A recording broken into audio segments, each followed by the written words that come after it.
Hi, this is Bhavna and welcome back to my channel. I hope you're all doing well and I hope that your preparations are going on well. Lekin along with your preparations, there are some other things which I want to remind you which will help you to be physically and mentally fit for your exams. किसी भी exam से पहले, specially competitive exam से पहले आपको 200% physically और mentally fit होना पड़ता है. एग्ज़ाम्स के टाइम क्या होता है, हमारा शेड्यूल बहुत हैपजार्ड हो जाता है. We wake up at weird hours, we study at erratic schedule, हमारा खाना उल्टा सीधा हो जाता है. इसकी वजह से सेम पैटर्न जो है एग्ज़ाम के टाइम पे भी हम फॉलो करते हैं एंड एग्ज़ाम वाले दिन हम 100% फिजिकली और मेंटली फिट नहीं होते हैं, because of which we sometimes miss out on giving our best during the exams. So today through this video I want to share some tips which you can follow before going to the exam so that on the day of the exam you are completely fit and healthy to tackle the CA exams. तो चलिए शुरू करते हैं. Number 1, you need to sleep well. अब because of our study pressure हमारा schedule बहुत up down चल रहा होता है. We tend to sleep at weird hours, wake up at weird hours. तो कोई रूटीन नहीं होता है बिकॉज एग्जाम का बहुत प्रेशर रहता है and we are in a hurry to finish up our revisions and finish up our courses. लेकिन अभी since we are left with very less time, you need to start working on your sleep schedule so that exam से एक दिन पहले आप time से सो पाओ. Otherwise अभी से अगर आप हैपजार्ड चलो ये सोच के कि एग्जाम से एक दिन पहले मैं टाइम से सो जाऊँगी तो वो नहीं होने वाला है. You need to develop and train your mind from today itself कि आप टाइम से सो जाओ. एक और चीज़ जो इम्पॉर्टेंट ये है दैट हमारा एग्ज़ाम्स 2 से 5 बजे के टाइम पे होता है. तो अगर आपका दोपहर में नैप करने की आदत है तो you need to stop that so that you are mentally prepare in the exam day to write a paper. मैं क्या करती थी कि हमेशा दोपहर के टाइम में मैं कोई भी एक मॉक पेपर या पास्ट ईयर पेपर सॉल्व करती थी. उससे क्या होता था, my brain got used to the habit of solving a paper in that time period.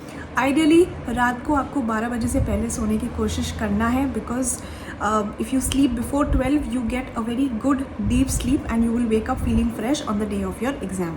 So make it a point two start sleeping on time and work on your sleep schedule from today itself. Number 2, eat well. 3 घंटे का exam लिखना is very exhaustive and your mind, your brain needs that nutrition for you to be able to write your exam with full efficiency. हमारा exam जो है वो 2 से 5 बजे के बीच होता है तो आपको एक गुड sumptuous लंच करके जाना है. Please don't go to the exam hall in an empty stomach. Carry a water bottle and during these days also try to eat healthy. Keep yourself nourished and healthy from within. Number 3, pack your bags at least 1 day or 2 days in advance. अब आप सोच रहे होंगे कि bag pack करने की क्या बड़ी बात है, वो तो हम सुबह कर लेंगे या एक दिन पहले कर लेंगे. देखिए, CA exams are not like your school exams में बहुत टेंशन होता है. तो यूजुअली मैं क्या करती थी कि मैं 2 दिन पहले ही अपना बैग पैक करके रख देती थी क्योंकि आखिरी दिन में बहुत स्ट्रेस रहता है. Already you are worked up, you have a lot to revise, you don't want to break your head in unnecessary and unproductive things like packing your bag or keeping your clothes ready. So ये सब आप बहुत 2 दिन पहले ही decide कर लेना जब आपका स्ट्रेस लेवल थोड़ा कम होगा. एंड वाले दिन के लिए आप ये सब मत रखिए. एंड वाला days only for your revision and जो आपको फ्री टाइम मिलता है उसमें आपको बैग पैक और क्लोथ्स निकालने की टेंशन ना लेके आपको कोई भी अच्छा मूवी देखना है और you can spend some time doing what you like to do और go for a stroll. Basically use that free time to rejuvenate yourself. Use that free time to get into a state of calm so that you don't have to panic or get tensed about little unproductive things on the last day. Number 4, strategize your paper. अब क्या होता है ना, अगर आपका अगले दिन exam है यू नीड टू विजुअलाइज कि how you are going to attempt that paper. हर एक पेपर का अलग अलग स्ट्रैटेजी रहता है. थ्योरी पेपर के लिए अलग रहता है, प्रैक्टिकल MCQ पेपर्स के लिए अलग रहता है. तो 1 night before going for the exam just think once कि आप पेपर को कैसे अटेम्प्ट करने वाले हो. Are you going to start from the last sum और are you going to begin from the first question. What are you going to do during the 15 minutes. तो आप अपना पूरा पेपर जो है विजुअलाइज करके स्ट्रैटेजाइज कर लेना कि किस तरह से आपको पेपर अटेम्प्ट करना है सो दैट एग्ज़ाम हॉल जाके आप बिल्कुल क्लूलेस ना हो पेपर देखे कि from where do I start, because उसमें भी बहुत टाइम कंज्यूम होता है. तो ये सब चीज़ें आपको एक दिन पहले ही कर लेना है. Strategise your paper, visualise yourself sitting in that exam hall and writing your paper smoothly. Number 5, reach the exam hall early. Get to your exam hall, check your seats, get acquainted and familiarized with your space. आप देख लो आपके ऊपर पंखा है कि नहीं, आपका desk कैसा है, is it comfortable enough. Dangal movie में आपने देखा होगा अपने मैच वाले दिन से एक दिन पहले she visits the stadium, she familiarizes herself with the stadium, she visualizes herself doing well in her sport, ऐसे ही हमें भी जल्दी पहुंचना है, लेट नहीं होना है एंड पहले ही थोड़ा सेटल हो जाना है अपने डेस्क पे before that 15 minutes begin and before you get your paper. 6th point and very important, talk less, save your energy. Exam wale day, even if you see your friends, just pass them a smile, be calm, think of good thoughts. At the most you can listen to some good music, but don't engage in any small talks or discussing any topics. Just hold yourself, just be calm and prepare yourself mentally for the exam. Number 7, be prepared as to what you need to do when you know nothing in the paper. हमेशा ऐसा नहीं होता है कि आप paper देखते हैं आपको पेपर इजी लगेगा या there will be 3-4 sums which you already no.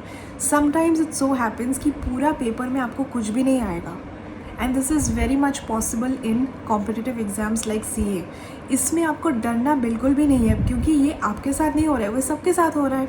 तो आपको पेपर देख के प्रिपेयर्ड होना है कि ओके मुझे इसमें कुछ नहीं आता है, अब इसमें मैं 40 कैसे लाऊं. You need to extract those questions जिसमें से आपको 40 आने का चांस है and you need to proceed vigorously with those sums.